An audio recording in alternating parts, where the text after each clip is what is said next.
right, looks like people are coming in.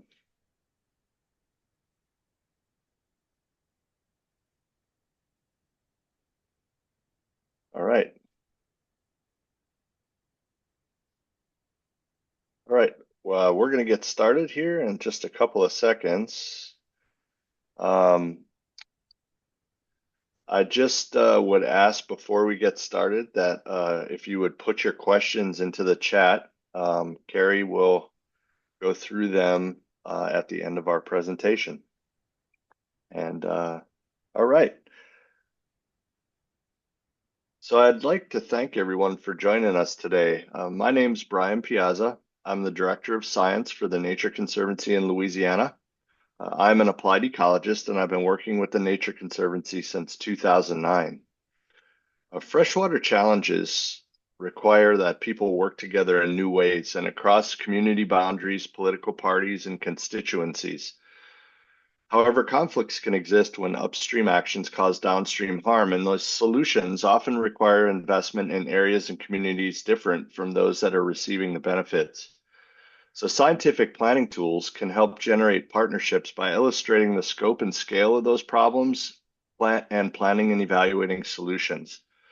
Hydrologic models are effective as a foundation for these tools because they allow us to use the past to look into the future and move partners away from an us versus them approach to one that shows the interconnectedness of watershed problems and solutions.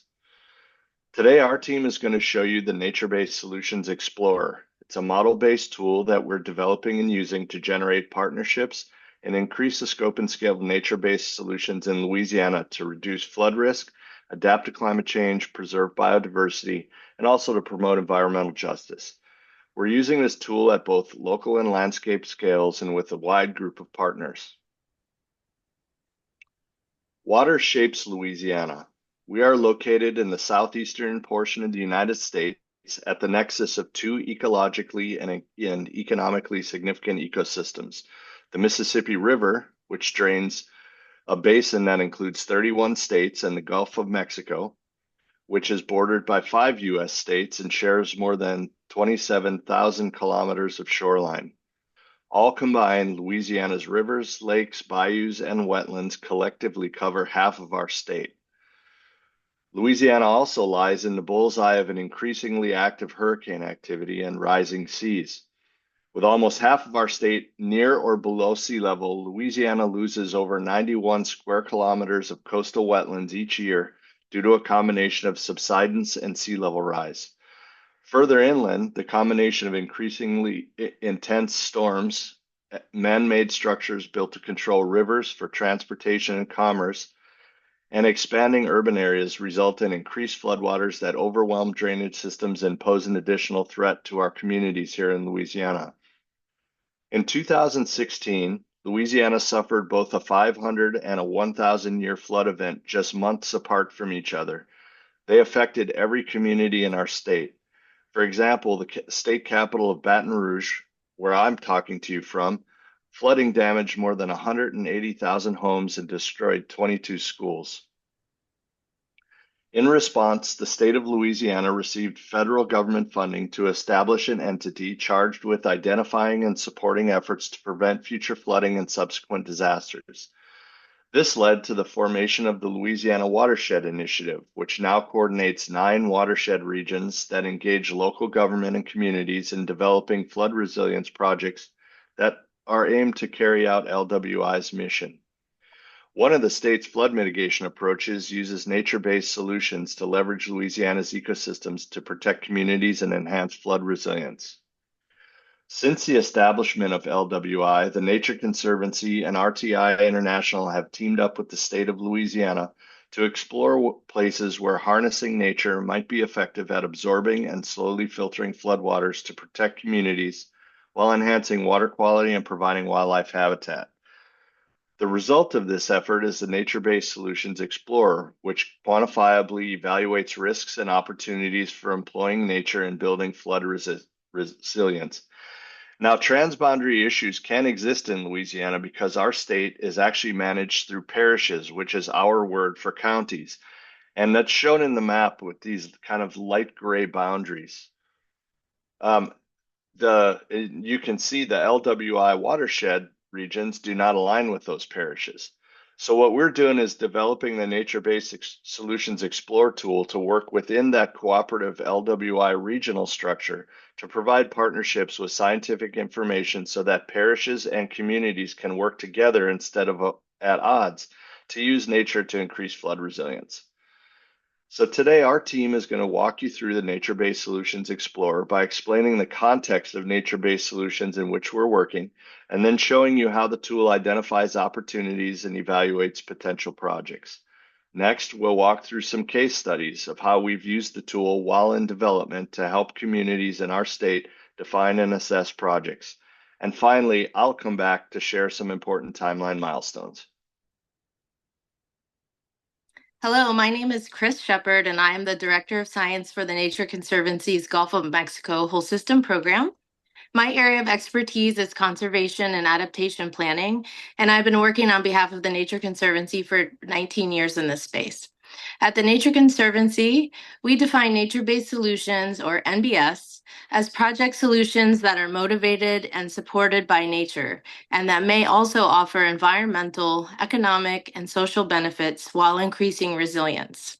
This is an umbrella concept that covers a range of approaches, including restoration, management, conservation, and nature-based infrastructure.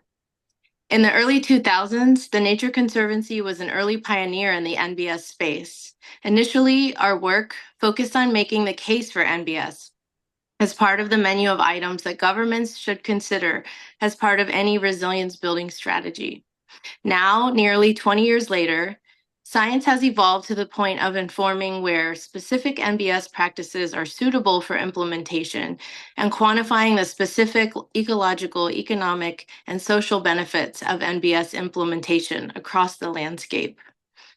The 5 broad types of nature-based solutions featured in the NBS Explorer tool that we're sharing today were selected by the project team because they were deemed applicable in Louisiana by the Louisiana Watershed Initiative and through additional stakeholder engagement. Specific NBS practices range from protecting floodplains from development to creating new stormwater parks that serve as recreational spaces when they are not in use to capture and store floodwaters.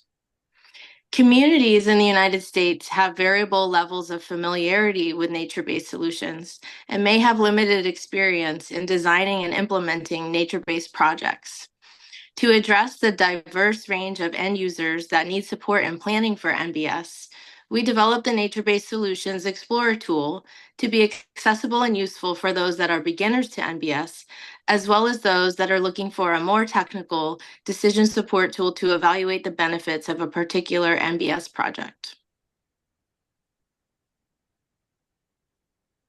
Hello, everyone. I'm Dave Harlan, GIS developer with the Nature Conservancy in Louisiana.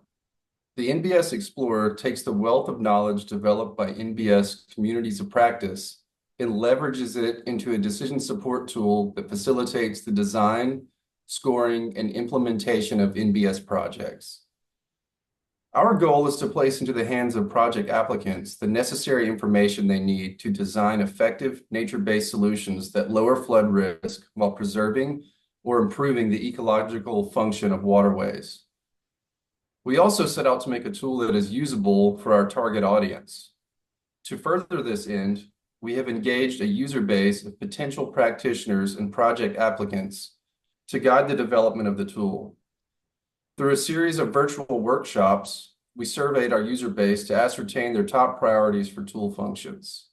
We compiled the feedback we received from the workshops and developed it into functional requirements for the NBS Explorer. We determined that applicants must know what practices are available, where individual practices are most suitable for implementation, and what upstream and downstream effects projects are likely to produce. We applied geospatial analyses to Louisiana's watersheds to map suitability for the NBS practice types included in the Explorer. Then we overlaid conservation and environmental justice priorities with suitability maps to identify locations with the highest likelihood of NBS project success. To make project design easier for our users, we are building in functionality that allows our users to interact with and edit key parameters that are critical for the implementation of each specific NBS practice. Our user interface provides two analysis pathways for our users to explore. One starts with opportunity maps and guides the user to locations where NBS practices can be successful. Two helps the user to define project parameters and applies the waterfall hydrologic model to estimate the flood risk, hydrologic, and ecological benefits of executing the project. When the first version of the NBS Explorer is complete, we will re-engage with our user base to thoroughly assess the functionality and usability of the tool to ensure that it delivers the essential functions that we have identified. We will then incorporate the feedback gained through user testing into the final tool design. By repeatedly engaging our user base throughout the design process, we create a user input design feedback loop that helps increase tool usability and familiarity. Hi, everyone. My name is Sarah Bates, and I'm an environmental engineer with the Center for Water Resources at RTI International. I'm going to provide an overview of the methods we use to develop the NBS Opportunity Mapper, which is the first pathway within the NBS Explorer. I'll also discuss how the maps can be used by communities. Before I get into the Opportunity Mapper, I want to provide some context about the scale of our assessment within Louisiana. The opportunity mapping and watershed modeling that are the basis for the NBS Explorer are conducted for the freshwater network within Louisiana, upstream of the coastal zone. That's a really large area, and NBS are implemented at the local scale. So it's necessary to divide watersheds into small assessment units that can be used to quantify the local and downstream benefits of NBS. The Louisiana Watershed Initiative has divided the state into 9 watershed regions, shown all the way on the left in the figure. We applied the Enhanced National Hydrography Dataset to subdivide each region down to the catchment, which is our smallest assessment unit, shown all the way on the right in the figure in orange. A catchment is the area of land that drains to a single stream reach. In Louisiana, catchments are 1 square mile or about 2.9 square kilometers on average. Our mapping and modeling results are provided at the catchment scale, which allows us to model very large regions. But within each catchment, we conduct geospatial analyses for different geophysical areas, such as the riparian area, water bodies, and varying land use and land cover areas. Now to get into the opportunity maps. For each NBS practice, we develop maps to identify locations with opportunities for implementation with multiple benefits. Through meetings with stakeholders and an assessment of data available in Louisiana, we developed methods for mapping NBS opportunities within the context of the state. First, we mapped suitability areas. For each NBS, we evaluated its geographic suitability across the landscape, where suitability is defined by geophysical criteria applied to data sets, such as land cover, urbanization, and vegetation condition. Then we mapped conservation priority areas and low and moderate income areas. We used a data set called the Southeast Conservation Blueprint, which identifies priority areas based on a suite of natural and cultural resource indicators to locate areas with medium and high conservation value. We used American Community Survey data to identify census places that have a low and moderate income percentage greater than 25%. As you can see in the figure, NBS suitability areas that intersect conservation priority areas and or low and moderate income areas are considered an NBS opportunity area. When developing geophysical criteria for identifying suitable locations for NBS, we really focused on how the NBS Explorer evaluates NBS within the context of the hydrologic network. As a result, we built our geophysical criteria around hydrologic features within each catchment and the upstream and downstream relationships within each watershed. One example of this is when identifying suitable areas for riparian vegetation restoration, we considered both the condition of the riparian area within the local catchment and urbanization within the upstream network. We wanted to account for the fact that if a catchment has a lot of developed and agricultural land within its upstream watershed, it might be higher priority to capture and attenuate floodwaters and improve water quality within those upstream catchments. Within each local catchment, we considered multiple data sets simultaneously to identify suitable locations for NBS. One example is how we analyzed land cover overlaid with other layers. We looked at land cover within and outside of the riparian area, and vegetation condition intersected with land cover to identify locations with vegetation in good or poor condition. Through discussions with stakeholders, we designed the opportunity maps to be useful. One way they can be used is as a starting point for implementing NBS. They can be used by communities or organizations that want to implement NBS projects at the local or regional scale, but don't know where to start in terms of type or location. They can also be used to aid in submitting competitive NBS project funding applications. The maps can help applicants meet funding requirements that encourage NBS or specific benefits, especially when they are used together with our hydrologic, water quality, aquatic habitat, and social benefits analyses. Another way they can be used is to understand shared NBS interests and goals across municipal boundaries. They can help to create a starting point for how communities might work together to implement NBS and apply for funding sources together. I'll turn it over to Michelle to discuss the modeling behind the NBS project evaluator. Hi all, I'm Michelle Eddy, a Senior Research Environmental Engineer with RTI's Center for Water Resources. I'm RTI's Project Manager for the NBS Explorer development and the creator of Waterfall, which I'll now describe. Over the past decade, RTI has developed a new hydrologic watershed model to enable modeling at the catchment scale. Some of you may be familiar with Waterfall's sister model, Hydrobid, which is used in Latin America countries, and its management interface, WaterAlloc, or together, HydroAlloc. While similar to SWAT and other highly used watershed models, Waterfall is differentiated because it now distinguishes between the upland and riparian areas within a catchment. We trade off some model complexity for spatial characterization, a trade-off which we've demonstrated produces accurate results for stream flow and sediment, total nitrogen, and total phosphorus loads. Waterfall treats each catchment as its own tiny watershed, where we simulate the surface processes of runoff and infiltration across each of the different land cover types in the upland before transferring any runoff through the riparian areas to the stream. It also differentiates between open water and wetlands in each zone for water storage. In the subsurface, Waterfall moves water through 3 different zones to simulate base flow and recharge to deep groundwater. Waterfall also includes any human alterations to the network, like reservoirs, point sources, and withdrawals. Agricultural application of nitrogen and phosphorus in the fertilizer and manure is a source for crop areas, and septic systems in the subsurface can be included for inhabited areas for loads in addition to those derived from the land surface. By simulating each catchment every single day and then networking the catchments together to form larger watersheds, we are able to simulate stream flows and water quality loads at both the local and watershed scale.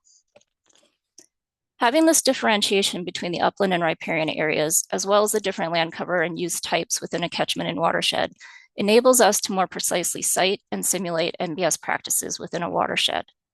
Whether those practices are acting on the land cover and restoring natural covers in the upland or riparian area, or the practices providing additional water storage in the form of green infrastructure within an urban area, or the practices acting on the riparian area, floodplain, or channel itself, we can modify the specific inputs to the model to spatially locate and characterize each practice as needed. The daily benefits of these practices are available locally and cumulatively at any catchment outlet of the simulated watershed. The model is also calibrated to on-the-ground conditions for both stream flow and water quality.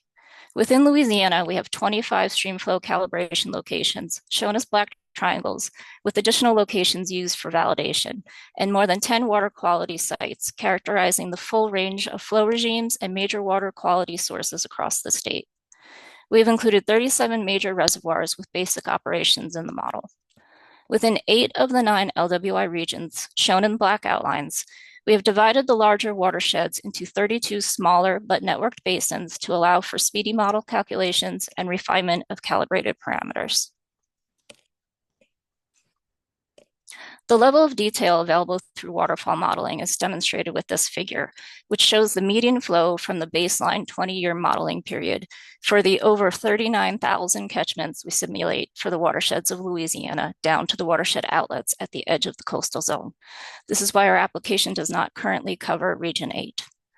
Each one of these catchments can be selected and examined for NBS opportunities and benefits within our NBS Explorer. I'll now show you some of the screen captures from the NBS Explorer web application that we'll be releasing for Louisiana in the coming year. Use of the application will be managed through a login system. When users log in to the NBS Explorer, they're brought to a list of previously created projects where they can review the mapped area and results of NBS implementation for each. The left-hand side menu of icons allows users to move through their project list, the navigable map, and any administrative settings they are granted with their login. On the right side, the map will change depending on which project is viewed from their list, and users can directly display the mapped metric results from the model run for the selected project using the different drop-down menus at the top of the map with choices for hydrologic, water quality, aquatic habitat, and co-benefits. For users just starting out or wishing to explore the hydrology and opportunities across Louisiana, users start with the mapping interface or opportunity mapper. This map view provides users with successful levels of drilling down from large LWI regions to the model basins to the catchment level. Users can turn on political boundaries, protected areas, and most importantly, the opportunity maps by NBS type and practice. These additional layers, as well as the background map, easily allow users to navigate to specific areas of interest, while the larger mapping levels also allow users to draw conclusions about regional opportunities and potential political transboundary watershed management collaborations to pursue. Once at the level of one of our modeled basins, the catchments will be displayed. This example is within the Tangipahoa River Basin within LWI Region 7, as defined within the clickable breadcrumbs within the title box for easy reference and navigation. While at this level of viewing, users can turn on and off the different opportunity layers and select a sub-watershed in which they'd like to set up a project. The application will automatically define the upstream watershed and summarize the available opportunities within that sub-watershed once the user selects a catchment. Once a subwatershed is selected, the users can set up a project for that subwatershed. All necessary data to conduct a model within the project subwatershed is provided through the model database behind the application. Project setup through the project evaluator part of the application is therefore simplified, so users only need to select which types of NBS they'd like to include, whether they want to examine those under current or one of the two projected future condition scenarios, and the name of their project. After that initial definition, the user will be able to click on the catchment on the right side and define an NBS practice within that catchment. Users can select one or more practices and one or more catchments for a project setup. Each NBS practice has a tailored input screen. The screen shown here for the green infrastructure is one of our more data-intensive NBS practices, although users will be provided default values for common GI practices to start from and modify or to accept straight away. Within each catchment, the user also picks which land use on which they want to implement the NBS, where the selected land use will be highlighted within the active catchment on the map. The application is also set up with a number of complex background rules and default values that will help guide users in making reasonable choices. The final action that we're not showing but will demonstrate through case studies is viewing the results of the project implementation. These results will be displayed in map form as was shown in the opening screen and as tabular values showing the change in key hydrologic, water quality, and co-benefit metrics between the baseline conditions and the NBS project implementation. I'll now turn it back to Sarah so she can share some of these outcomes in detail through one of our case studies. Our team used the NBS Project Evaluator to quantify the benefits of Moncus Park, located in Lafayette, Louisiana. The park has become an integral part of the community that provides flood resilience, environmental, and social benefits. It was created as a community-wide campaign to protect 100 acres, or about 0.4 square kilometers, of land from commercial development. It was designed to absorb stormwater and reduce flooding, but the Moncus Park team was looking for quantifiable data that could illustrate those anticipated benefits. Having that quantifiable data allows the team to apply for grant funding for maintenance and additional NBS projects. The park has several NBS features which are modeled within the NBS project evaluator. It has 2 green infrastructure features, a stormwater pond, and a rain garden. The Moncus Park team is planning to add 2 restoration practices, including revegetating a wooded area and converting developed open space to coastal prairie. The NBS project evaluator asks for some simple user inputs to be able to model these practices. For green infrastructure, users can specify the area of land draining to each practice and the storage volume available to capture runoff. For restoration practices, users can specify the implementation area and select the restored land cover type from a drop-down list. Based on the user inputs, the NBS project evaluator applies hydrologic and water quality parameters to the project to quantify benefits measured as a change from the baseline condition. After inputting the park's design specifications, we were able to quantify benefits. The catchment that contains Moncus Park is about 4 square kilometers. The park only occupies about 10% of that area, but we were able to see that it has a significant impact on runoff reduction for large storm events. The plot on the left shows the runoff volume produced by the whole catchment for several large storm events that were greater than the 95th percentile precipitation for the simulation period. The baseline simulation is shown in blue, and the simulation with Moncus Park's NBS features is shown in orange. You can see the reduction in runoff between the blue and the orange. We shared these results with Abby Judas Acosta, the Conservation Director of Moncus Park. If you look at the park's website, you'll see that the Moncus Park team already does an exceptional job at communicating the park's impact on the community as a public amenity.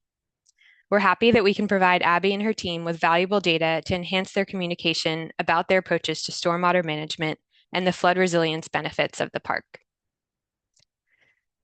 I'll turn it back to Michelle to talk about another case study in Natchez, Louisiana. This project was brought to us through the LWI Region 1 coordinator after receiving an inquiry from a local stakeholder during our outreach efforts. The village of Natchez is a small, socially vulnerable community within a parish containing a larger upstream community.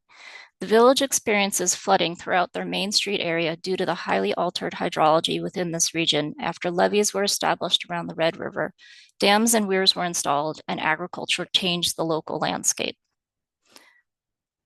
Our opportunity mapping highlighted these impacts and the potential for NBS benefits, indicating opportunities for green infrastructure, agricultural conservation, preservation, and restoration practices within the region. Within the local area in which the flooding impacts are the worst, as described to us by the local community, we were able to work with parish and village representatives to identify 4 specific NBS practices that could be implemented on lands with willing landowners.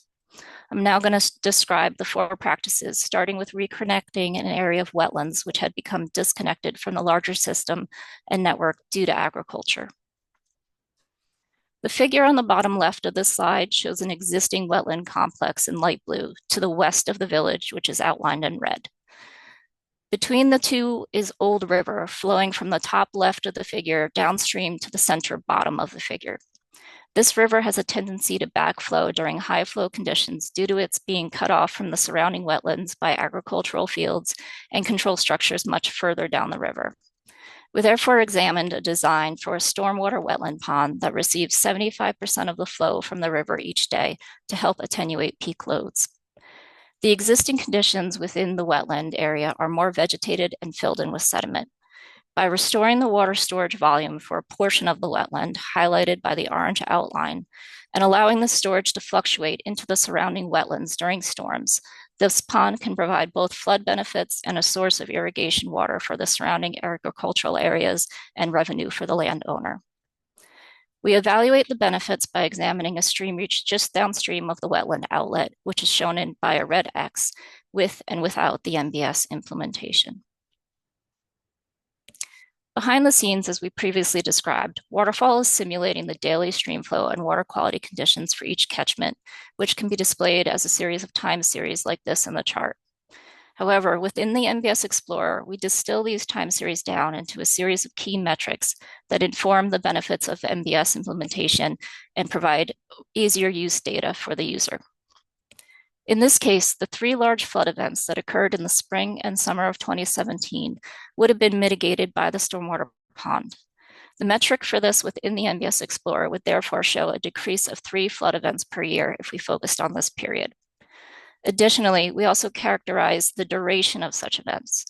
As noted by the red arrow in the figure, the second flood event in April 2017 has a peak that was greatly reduced, while the pond extends the period of higher flow, although at a greatly reduced magnitude. This benefit was aptly summarized by the parish president when he noted that this pond takes a 500 or 1,000-year storm and turns it into a 100-year storm, which is much more manageable. Surrounding the main street in the village, the local stakeholders helped us understand where they were seeing flooding issues, which included ineffective ditches along the main street in orange and agricultural fields sloping towards the residential areas in green and blue. They were also able to quickly identify the potential implementation areas and therefore the owners of these lands. With this information, we were able to target a wetland pond to capture runoff from the actual main street and driveways, and 2 agricultural practices, which are specifically funded practices by the U.S. Department of Agriculture's Natural Resources Conservation Service, which facilitates a direct path to funding. Like the stormwater pond, we modeled the area with and without these practices in place, and were able to quantify the reduction in runoff achieved by directing water into these 3 practice areas, thereby reducing the stress on the local bayous and rivers, and reducing the risk of backflow flooding as well as pluvial flooding. One final note about the wetland pond targeted to receive runoff from the residential area. Although our initial suggestion was to establish a detention basin to capture stormwater, the local stakeholders realized during our discussions that this is an opportunity to establish new recreational space for their community. If the practice was instead designed to maintain water levels with additional storage for during flood events, they could maintain a pond as a gathering area for nature activities and fishing.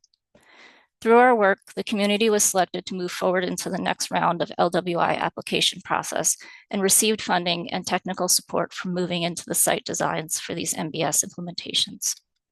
I'll now turn it back to Brian to wind things up. I hope you enjoyed our description of the NBS Explorer. Before we wrap up, I'd like to share where we are in the development of the tool. We're currently finishing up the tool interface now. We'll be releasing this soon for user testing. And by this time next year, we will have launched the public version of the tool, and we will be hosting user trainings for the general public and the LWI in the communities within the LWI infrastructure. If you're interested in keeping up with our progress, you can scan the code under LWI NBS program. That will take you to the Louisiana Watershed Initiative's NBS page. This will be the gateway through which you can assess the tool. And finally, I also hope you'll scan that link under NBS Explorer. That's a link to our fact sheet that you can download about the tool. It contains a summary of the information we talked about today, as well as our contact information in case you would like to talk more. These links will also be available in the chat, and I believe that the fact sheet is also available through our session. I think it's been attached to our session. And with that, we are done. We ask if you have some questions, if you would put them in the chat, or if you'd like to talk more and you have an email address. Also, I'd like to say what a wonderful thank you for greeting us from around the world. We have some, looks like people from all over the place. And if you'd like to drop in where you're watching from, we'd love to see. So thank you very much. And now we open it for questions. And Carrie, you can take it away. Yeah, it looks like we've got one question in the chat from Wesley. Can you share the design standards adopted for the project design of NBS features? Yeah, so we designed the NBS opportunity maps in the project evaluator to be able to capture a range of design standards. And so we really kind of looked at a whole range of standards from federal standards to local standards. And the Louisiana Watershed Initiative also had a collection of kind of design standards that they were working with. In the case of the two case studies, we had design plans from Moncus Park. So we were able to kind of input those exact design parameters. But for the defaults, we're using kind of local standards, for example, for green infrastructure, for different design parameters. So our hope is that this can be adapted to kind of a range of different standards, and someone that has specific standards in mind can use this tool and adjust it to their kind of specific use.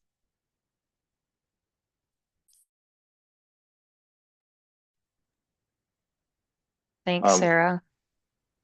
Yeah, go ahead.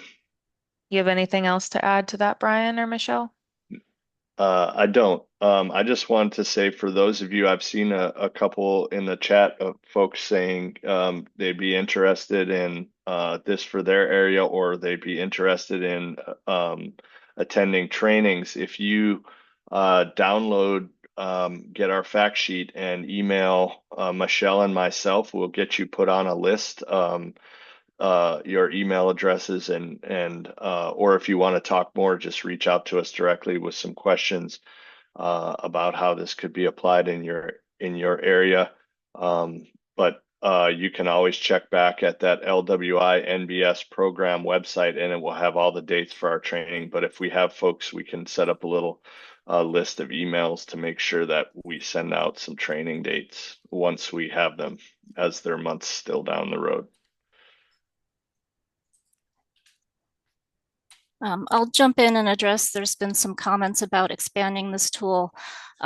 Domestically within the US, the waterfall model can be set up anywhere. So we would love to take on the Chesapeake, and if you see an opportunity for that, we'd be very happy to pursue that.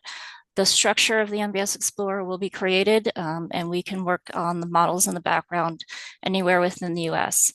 In the Latin America countries where Hydrobid is active, we will be rolling out this capability in terms of the riparian and upstream area to be modeled in Hydrobid or HydroAlloc over time. And then internationally, where RTI has set up, in the US, we have the National Hydrography Dataset. In the Latin American countries, we've set up what we call the Analytical Hydrography Dataset, which follows the same structure. We've set that up in other areas of the world as well. And so where we have that data set, we can also pursue exploring this tool in those areas. And if we haven't yet created that data set, we can work from there, but it'll be a little bit more setup. So we do look forward to taking this elsewhere.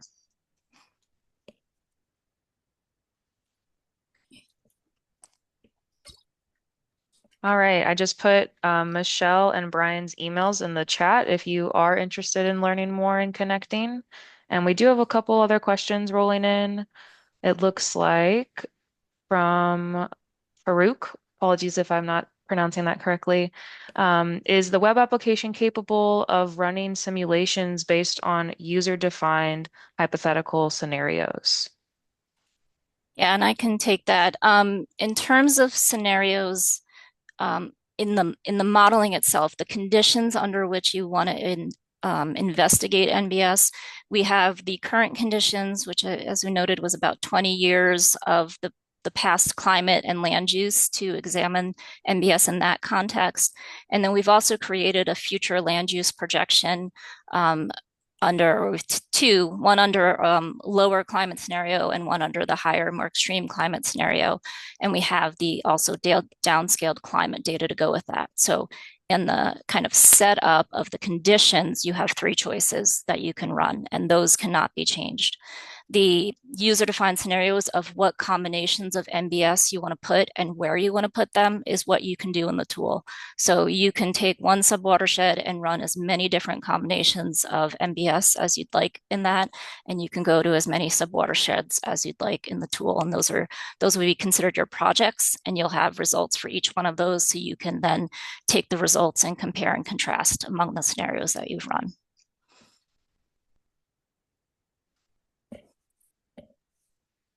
Great. Thanks for that detailed answer, Michelle. We've got a little bit of a tough question. I don't know if all of us can answer this, but can NBS really save infrastructure built on floodplains, or is it better to relocate such infrastructure?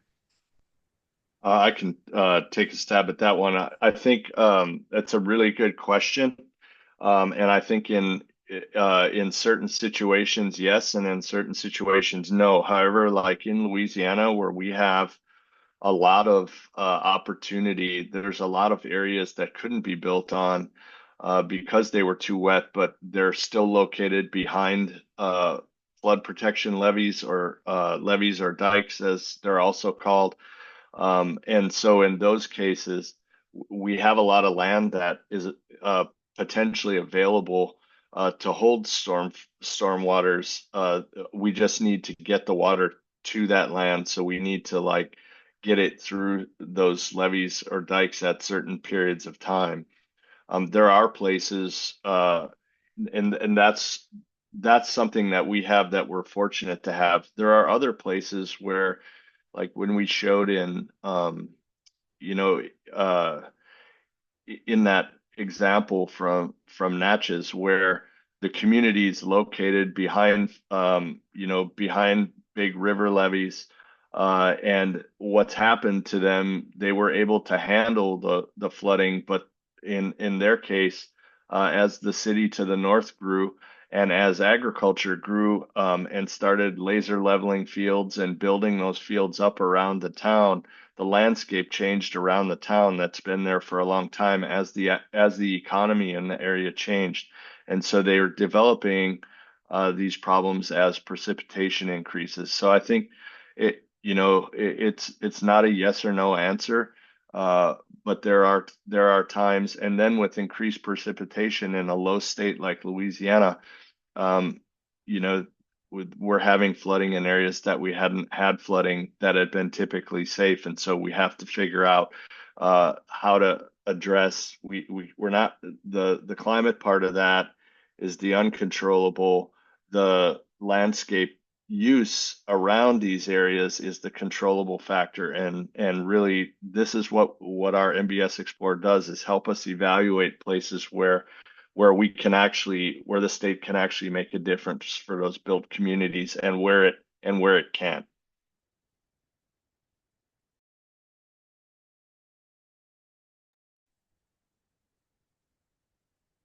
Thanks, Brian. I'm not seeing any other questions in the chat at the moment.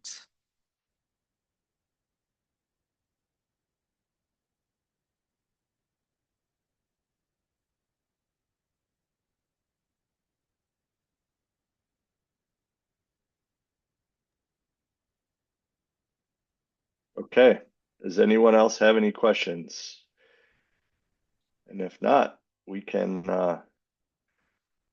let everybody go a few minutes earlier. Michelle, go ahead. We can give a few details that we had to breeze over in the interest of saving some time. We'll give one shot at that, see if it stirs any more questions. How about that? Carrie, could you go to slide 22, which is the project setup of green infrastructure. And I think this gets back to the question too about the design standards.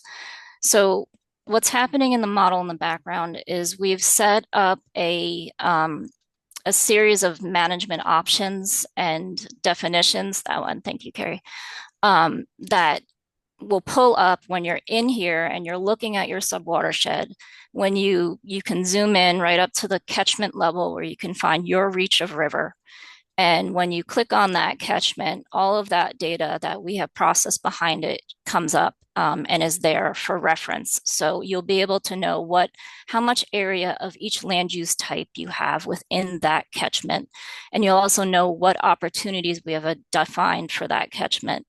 As I mentioned, green infrastructure, which has those design standards, we've include a few more options for the user to actually implement, like the contributing drainage area, the capture ratio, which shows how much of the area from what you're draining is taken up by the practice itself.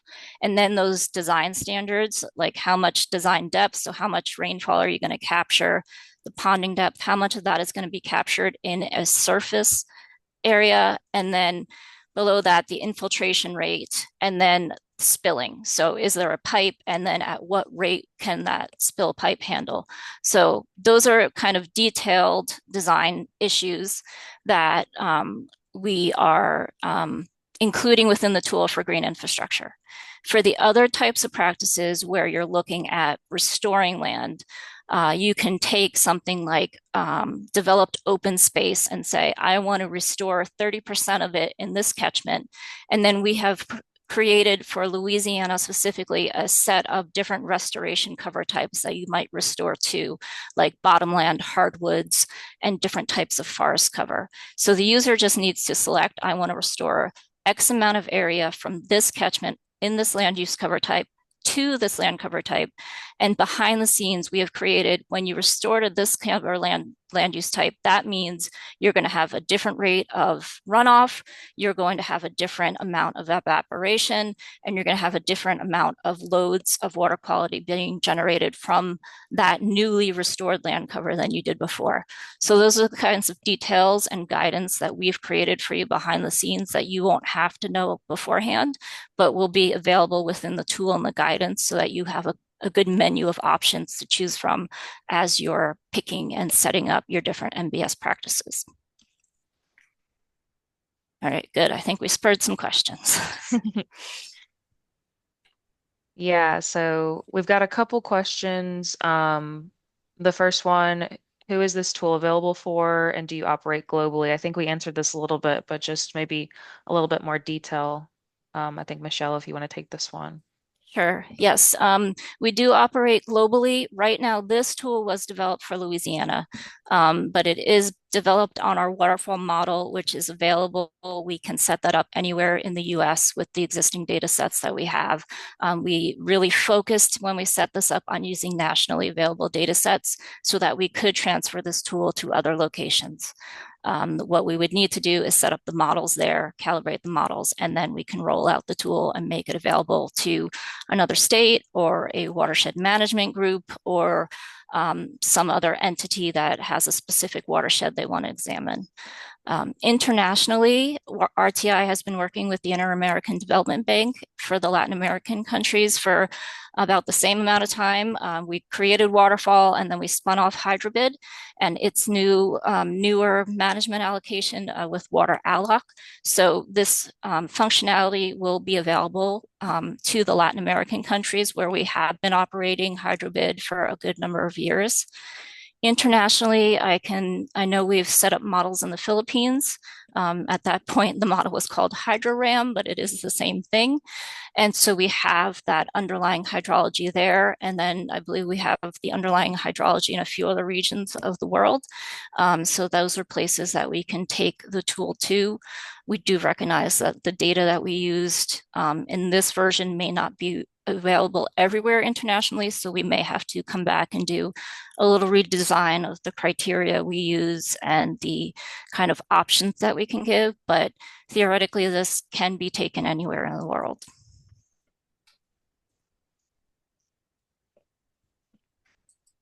All right, I know there's one question about sharing the link again. I'll paste that in just a moment, but you can also scan the QR code here.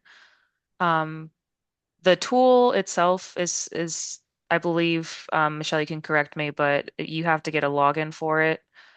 So this will just take you to the website of where it will be hosted eventually. And then a couple questions here. Do you have information for watersheds that are transboundary, meaning is shared internationally? Yeah, we work on the watershed level. So as long as we can create that hydrology, if it's not already existing, we can work on transboundary issues. So, and again, the watershed data that I'm talking about in the US, we have the NHD plus, which gives us that land area as Sarah showed. Maybe Carrie, if you would go back to the scale slide, that would be helpful, where we have the data set that says, here are all the stream reaches, and then here are the areas around those stream reaches, and those are the catchments, and that's what the model runs on. And we have replicated that data set that we have in the US for all of Latin America, and then we have it in a few other places of the world. I believe we have it in some areas of Africa and Asia. And so as long as we have that data set, we can begin to build the model there. Was that the full question, or did I miss something? Yeah, nope. I think you got all of it. We have another question from Rebecca. She says she joined late, so we might have covered this. I don't think we have, though. How much time would it take to expand the tool for a new state or watershed? It depends on the size of the watershed or the state, but the framework of the NBS Explorer itself is built out now. So the timing would come into figuring out if we need to leverage different data sets, like as Sarah talked about, all the different criteria that we use to define the opportunities. Those may change, and then also how long it will take to calibrate our watersheds, because the biggest piece is getting the underlying modeling correct so that we are confident when you enter an NBS, you are simulating a change that you will see. So, you know, for an entire state is going to take longer than just doing a focused on one watershed, but it's variable. It is not years and years of work. It is more like ranging from half a year up to a couple of years, again, depending on how much we have to change from our existing and how many calibration gauges we have to work from. Sarah, I don't know, would you like to add any other thoughts on that? No, I think you covered it.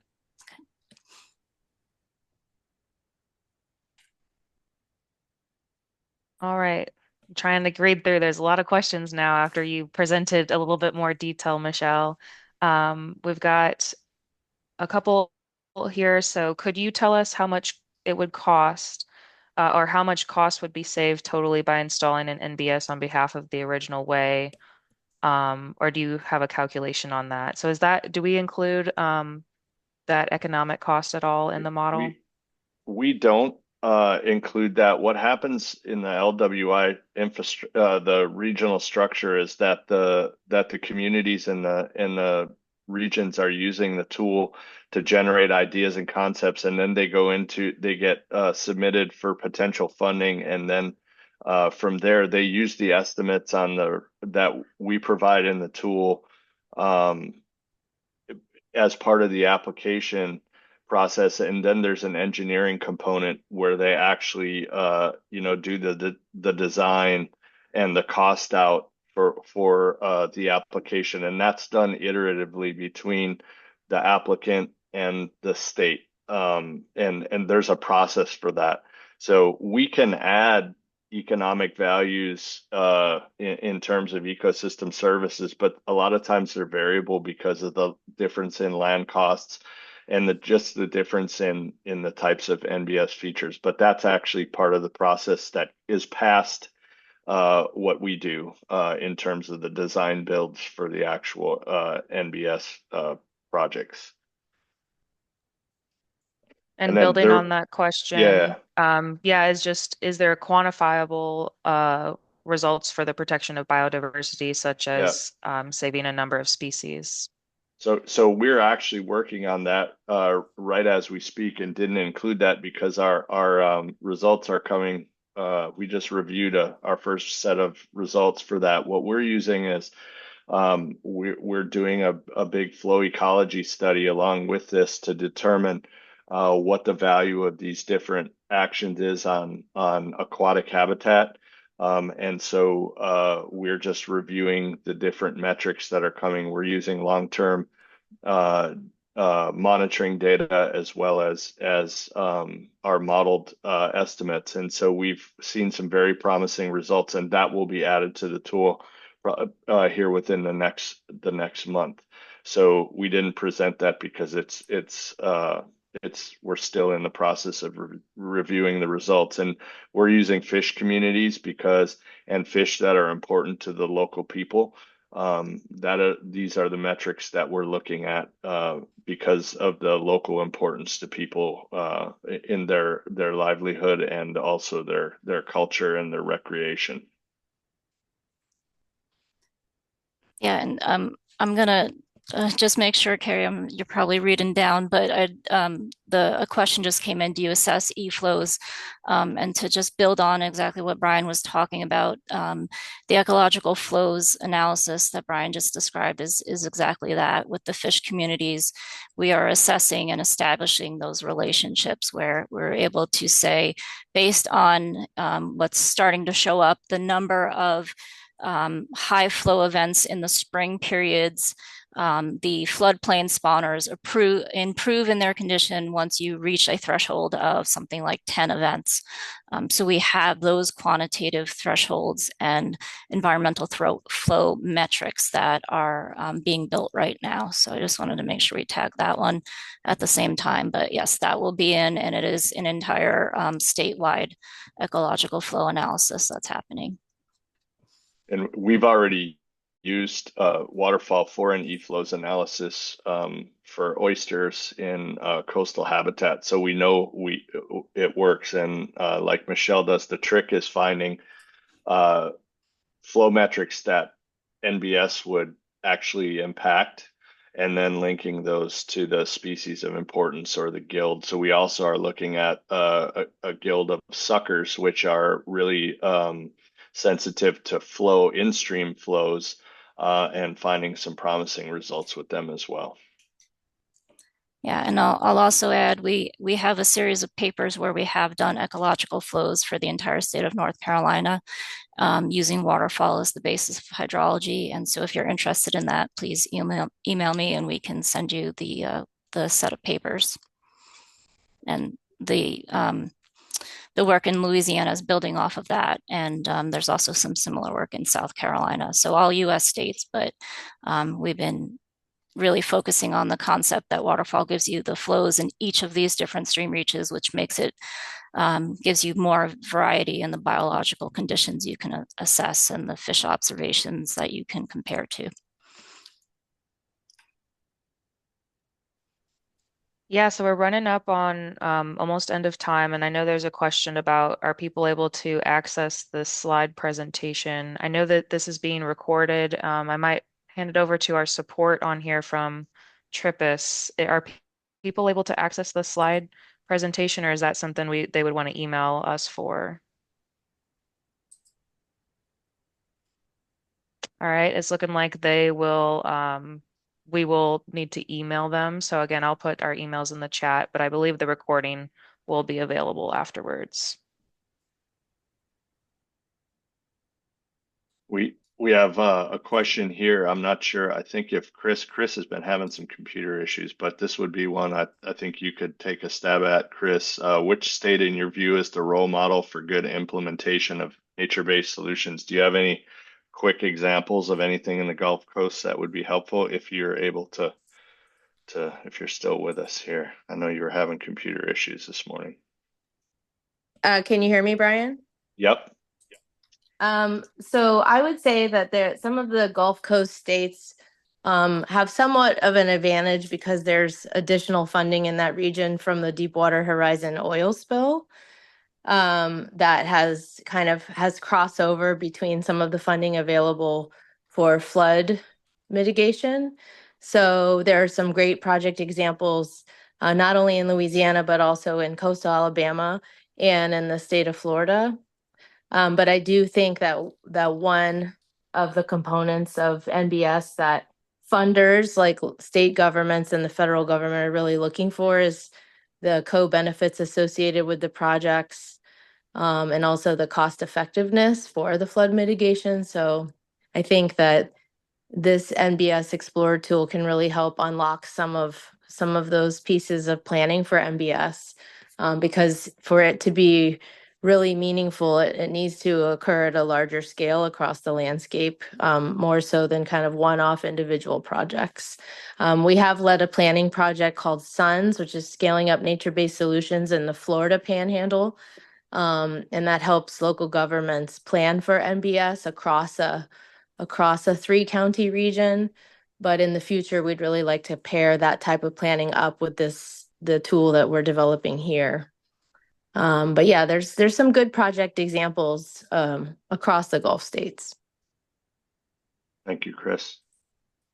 All right, I think that's our time. Thank you, everybody, for your attention. Thank you, Trippus, for your support, and we hope you have a great conference.